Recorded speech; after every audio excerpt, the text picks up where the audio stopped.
Capítulo 3. Por que é imperativo? Ser missionário requer algo mais do que simplesmente decidir participar de uma aventura. Os missionários precisam aprender algumas coisas práticas. Devem aprender os aspectos práticos de como se relacionar bem com outras pessoas, de como se comunicar e de como manter a saúde em outra cultura. Há, porém, outro aspecto que vem em primeiro lugar. Os missionários não têm muito valor para a causa de Deus se não souberem para quem estão trabalhando e por quê. Se esses dois aspectos estiverem claros na mente, todo o treinamento prático fará sentido. Este é o próximo capítulo, abordam exatamente esses aspectos. Fique sintonizado. Deus, o Deus missionário. O primeiro motivo da ordem de Cristo para irmos pregar a todas as nações e abençoá-las tem sido a constante preocupação de Deus. O Senhor se importa. Lembre-se, cada pessoa na terra pertence à família de Deus. São seus filhos e ele os ama tanto quanto ama a nós que o conhecemos bem. Quando Deus chamou Abraão, muitos anos atrás, em Gênesis capítulo 12, do verso 1 ao 3, ele disse: "Por meio de você, todos os povos da terra serão abençoados." Deus escolheu Abraão e posteriormente Israel para um propósito específico: alcançar todos os seus filhos perdidos e feridos em toda parte. Por seus próprios motivos, Deus escolheu nos usar. Poderia haver empregado anjos, sonhos e outros meios sobrenaturais, mas escolheu nos enviar para pregarmos aos membros perdidos da sua família. Romanos capítulo 10, do verso 11 ao 15. Jesus deseja empregar-nos para cumprir seu propósito original de amor para o mundo. Isso não é opção, é essencial, é parte de ser membro da grande família de Deus. Além disso, Deus associou a segunda vinda à pregação das boas novas a outros membros da família ao redor do mundo. Mateus 24, verso 14. A grande comissão. O texto que muitos cristãos têm citado para apoiar sua missão é Mateus 28, do verso 18 ao 20. Ele é denominado a grande comissão. Essa passagem responde a 7 perguntas básicas a respeito da missão.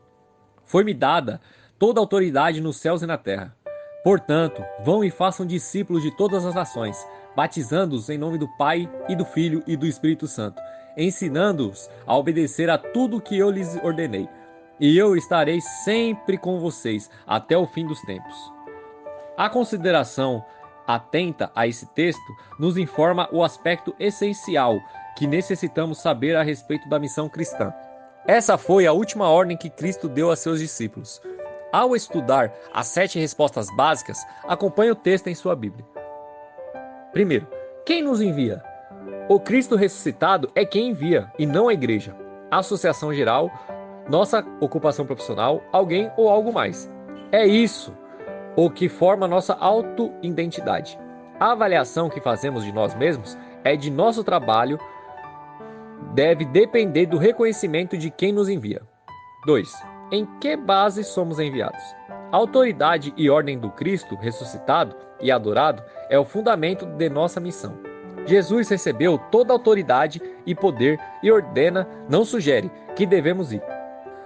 Paralelamente a Mateus 28, do verso 18 ao 20, veja as passagens em Marcos capítulo 16, do verso 14 ao 16, Lucas capítulo 24, do verso 46 a 49, João capítulo 20, verso 21 e Atos capítulo 1, verso 8. 3. Quem é enviado? A ordem é dada a todos os discípulos que ouvem a Jesus. Todo o corpo de crentes ou igreja é enviado. O chamado é para o grupo corporativo, ao invés de um indivíduo. Os indivíduos não necessitam aguardar por um chamado especial, uma vez que já foram enviados como membros do corpo de Cristo. Ao invés de aguardar por um chamado especial para ir, os crentes devem perguntar se há algum motivo forte e válido para não ir. 4. A quem somos enviados? Somos enviados a todas as nações. O termo nações não apenas se refere a países, mas a pessoas e grupos étnicos. O mundo é mais visto como pessoas do que como território ou geografia. O cristianismo é um movimento de pessoa para pessoa. Inicialmente, os discípulos foram enviados às ovelhas perdidas da casa de Israel, mas agora são enviados além das fronteiras seguras do judaísmo. 5. O que deve ser feito? A tarefa parece ser definida em 4 passos. Primeiro, ir. Saia de onde você estiver e cruze as fronteiras. Segundo, fazer discípulos. Um discípulo é um estudante ou aprendiz. O estudante, no sentido semítico, vive com o mestre e aprende, segue e serve-o de todas as formas. Devemos fazer esse tipo de discípulos para Jesus. Terceiro, batizar. O batismo é a cerimônia vital de iniciação e é realizado em nome da Trindade. Quarto, ensinar a observar todos os mandamentos de Jesus. O ensino continua após o batismo. Uma das ordens chaves de Jesus é ir e compartilhar com outros. Por sua vez, os discípulos devem agora fazer outros discípulos. 6. Qual é a fonte de poder para a missão? Jesus promete estar conosco sempre. Jesus Cristo, ressuscitado, o Todo-Poderoso e dotado de autoridade. Sua presença significa que não estamos sós. Significa também que ele assume a constante responsabilidade pelo sucesso e avanço da missão. 7. Qual é a duração da missão? A missão não é temporária. Antes, dura até o fim dos tempos. A missão será encerrada somente por ocasião da segunda vinda de Jesus e do estabelecimento do reino da glória. Assim temos o quem, qual, porquê, como e por quanto tempo durará nossa missão especial. Esse texto tem muito poder. Alguma vez você já parou para pensar na importância do fato de ter sido essa a última ordem de Jesus a seus seguidores? Palavras de despedida são quase sempre muito significativas, palavras de especial importância e urgência. E essas foram as palavras de despedidas proferidas por Jesus a seus discípulos. Além disso, Jesus repetiu-as várias vezes. Compare Atos capítulo 1, verso 8, com Mateus capítulo 28, do verso 18 ao 20, Lucas capítulo 24, do verso 46 ao 49, e João capítulo 20, verso 21. Como você sabe, essa passagem normalmente é conhecida como a Grande Comissão, uma ordem. Algumas vezes os cristãos gostariam que ela fosse a grande sugestão ou a grande opção.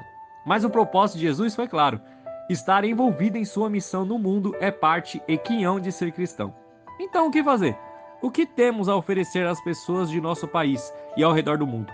O que essa comissão significa para nós, adventistas? O próximo capítulo considerará de forma mais aprofundada essas questões.